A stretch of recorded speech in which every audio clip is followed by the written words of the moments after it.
Hey, Mardones here. As you can see in the title, I'm going to get into details on the tips and tricks that the book gives us for the first law. Make it impossible to miss.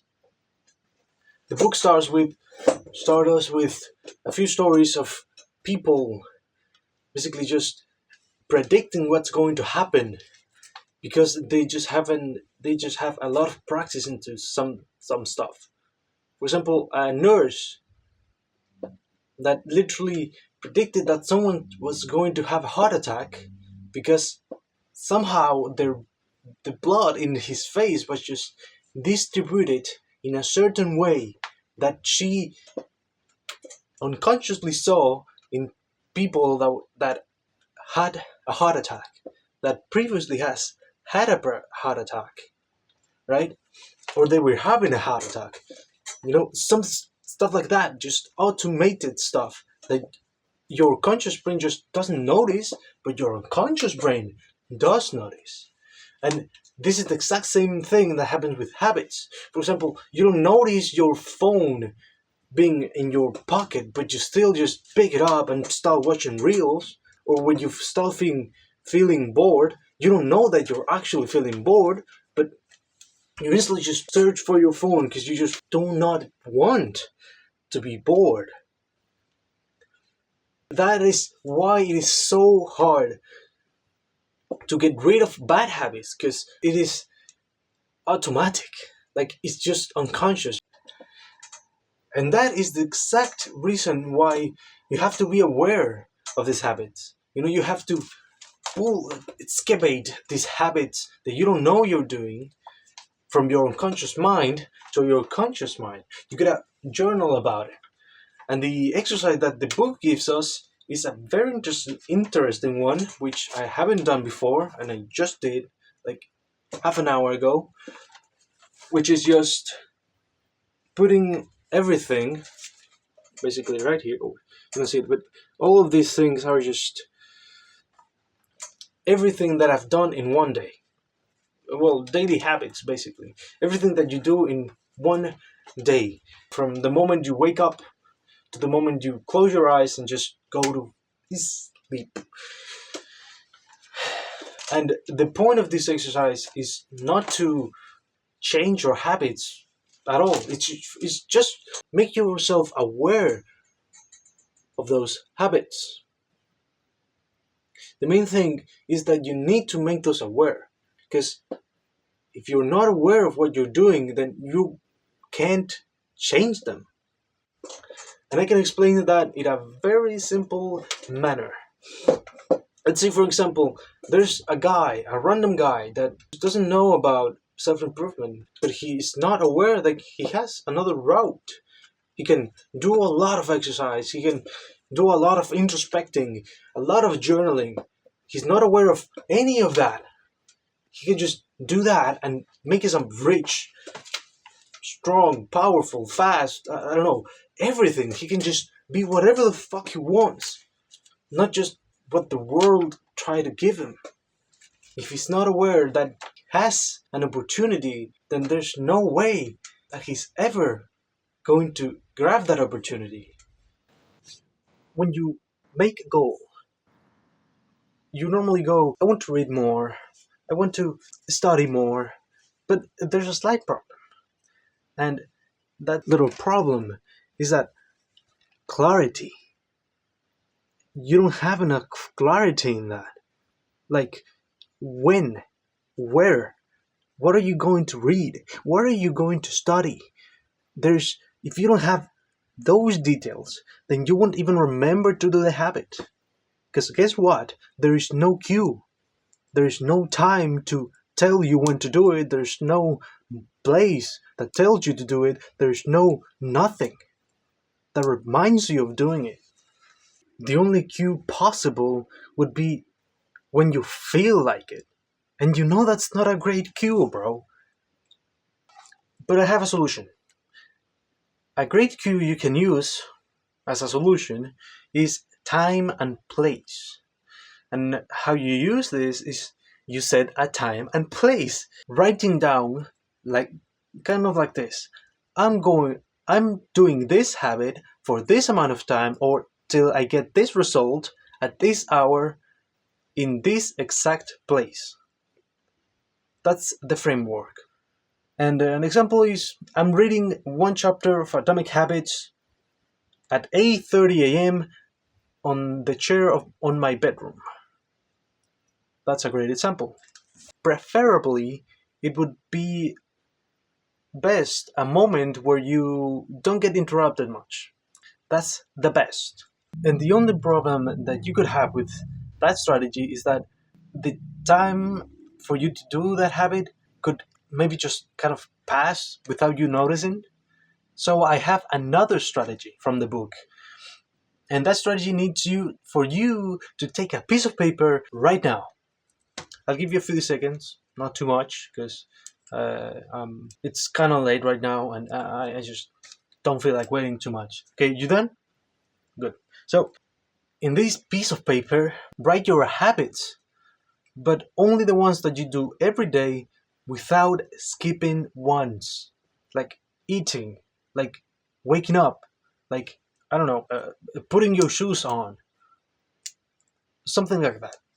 Now that you have that list, to the side of that list, put all the things that happen to you every day.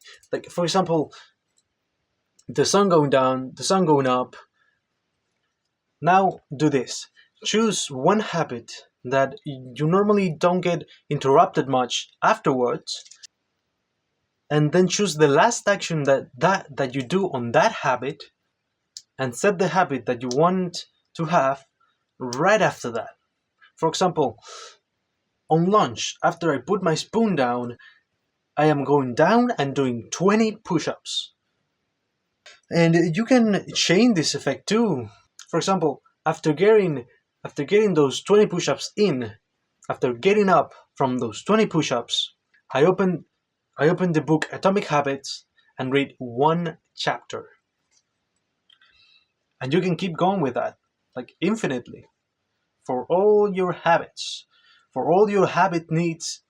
There it is. And don't forget to not try to change too much too quickly, because it's like jumping down the stairs. At first you'll go up, like the first few days you'll stick to those 20 habits that you're trying to change at the same time, but you'll fall down, and if you don't stick the landing on those stairs, you'll go all the way down those stairs, and it won't be pretty.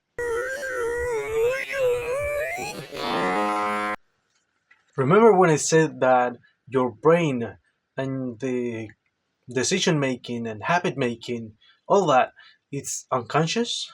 Well, environment also affects those.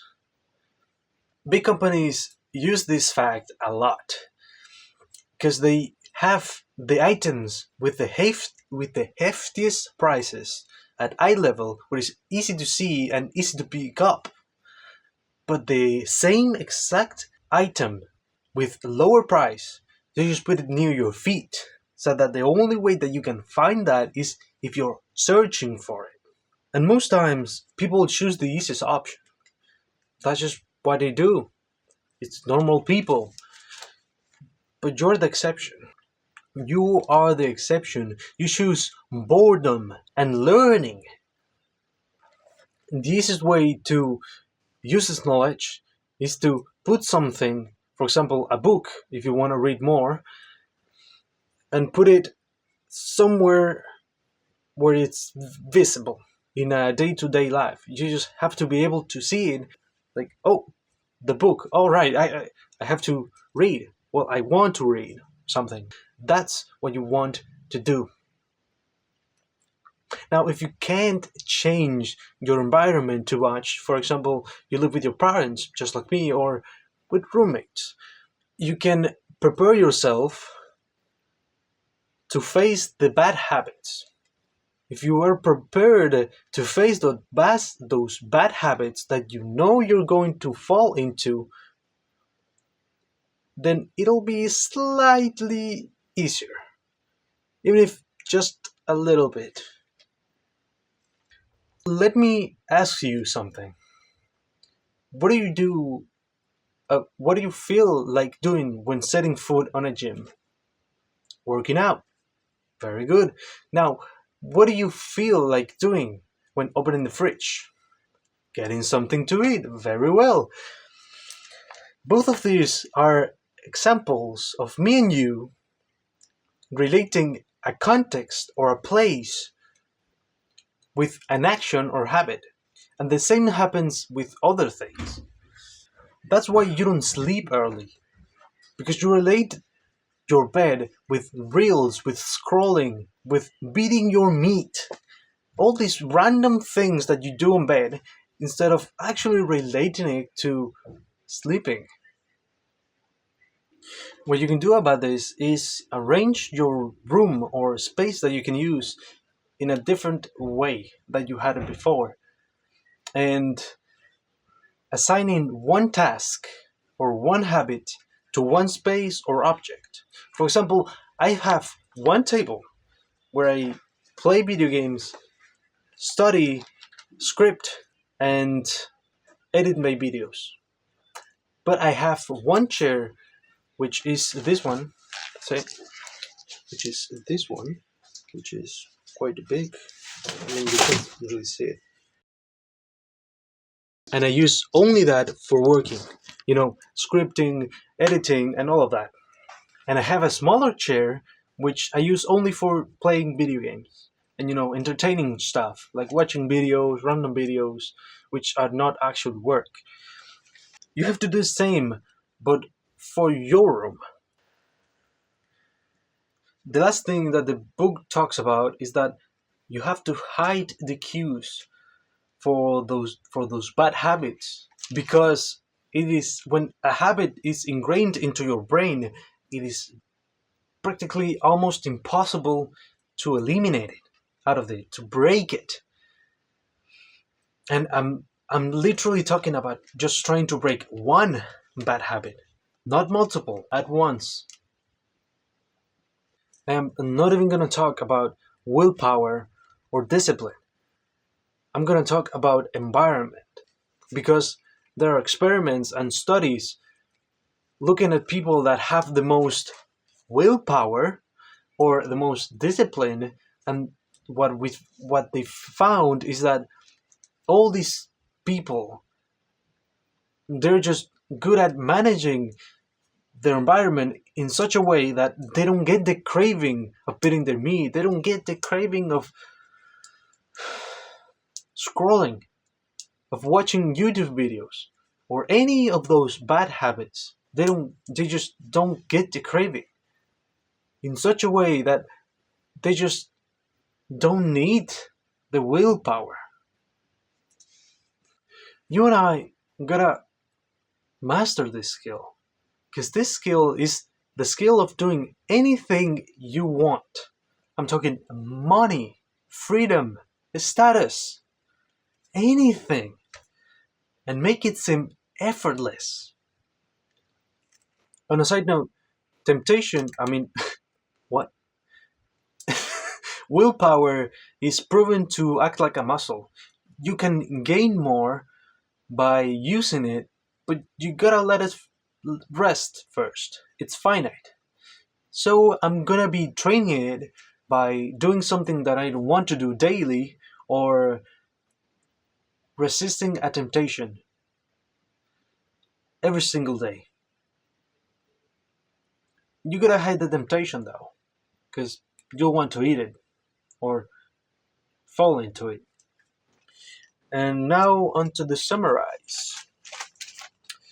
Your brain is a machine of habits and finding cues and patterns. You can make a cue out of anything, out of literally anything: environment, time, place, objects. And it is easier to make a new habit or new habits in a new environment or place. And if you don't want to keep going back to square one, you need to think and be aware of every habit and its corresponding cue, and now hide all of those cues, from thoughts to objects to literally fucking anything, any cue that you can get for those bad habits, eliminate it, hide them as if they were never there. And you might ask why. And it's because willpower is not infinite. The amount of willpower that you have is not infinite. At one point, you will fall. If you keep fighting against those cues and trying to break those habits, you're going to fall. And you might fall real fall. Real down. Real fucking down.